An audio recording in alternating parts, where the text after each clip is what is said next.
Hello, and just want to say congratulations on getting access to this video course on how to take your online course and setting it up on WordPress so that you can begin to accept sales. Alright, so let's jump right in to the introduction here.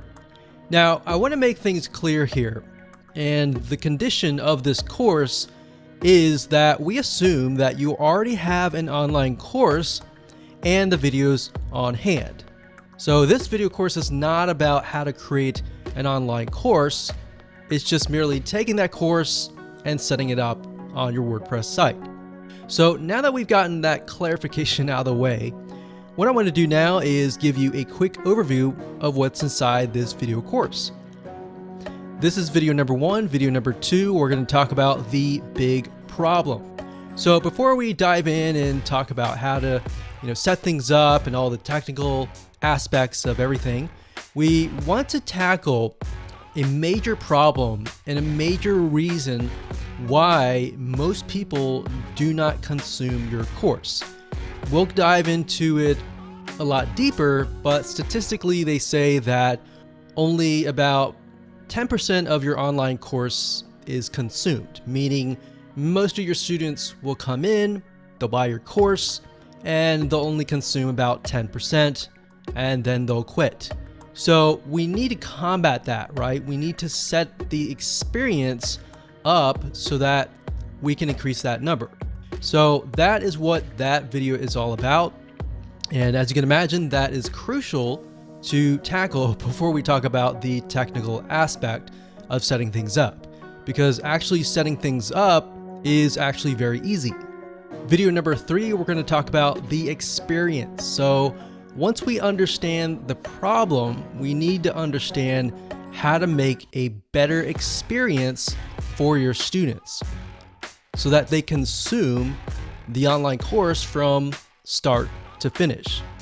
And then we'll talk about the technical aspect in video number 4, such as the WordPress LMS plugin. And LMS stands for Learning Management System.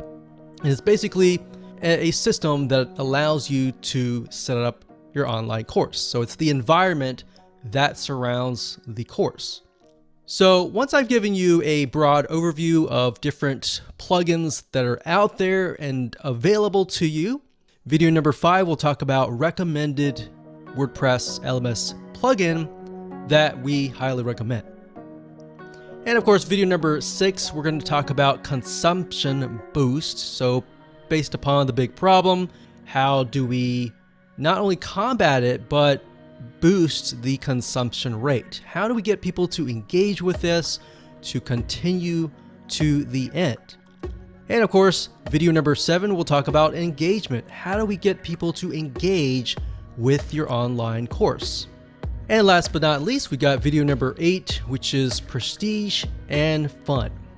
And all that means is trying to make people feel good about themselves as they complete your course. And we'll talk more about that and why that's important and all of that. So let's talk about getting started. What do you need? So you obviously need to have your course. You need to have the videos in hand. So the video files, the MP4 files, whatever video files that you have, you need to have them in hand. Now, if you don't have this already, that's fine. You can do this later. We're not really going to discuss this, but you will need to take those videos and you will need to upload them to a video hosting company. So for example, we've got Vimeo.com. We recommend that highly. And Wistia.com is another video hosting. And once you set all these up, you can take the embed codes and then of course enter it into LearnDash or whatever WordPress LMS plugin that you desire to use. And of course, you'll need to have some money to purchase a WordPress LMS plugin. There are some free ones out there, but what we found over the years is that free is not always the best. So you want to make sure that you put yourself on a good platform that is constantly updated and grows as you grow. So with that said, let's move on to video number 2.